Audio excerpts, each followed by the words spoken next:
أشرف جلالة الملك محمد السادس نصره الله على تدشين المركب الاستشفائي الجامعي الدولي محمد السادس بالرباط، صرح طبي ضخم يعتبر من بين أحدث المراكز الاستشفائية في إفريقيا والعالم العربي، على مساحة تفوق 280 ألف متر مربع.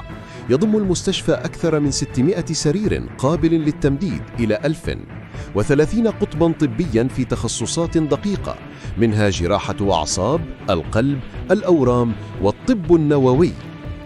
إنه أول مستشفى مغربي مزود بتقنيات متطورة مثل الروبوت الجراحي، التصوير بالرنين المغناطيسي PET MRI، وصيدلية روبوتية تدار بالكامل بالذكاء الاصطناعي.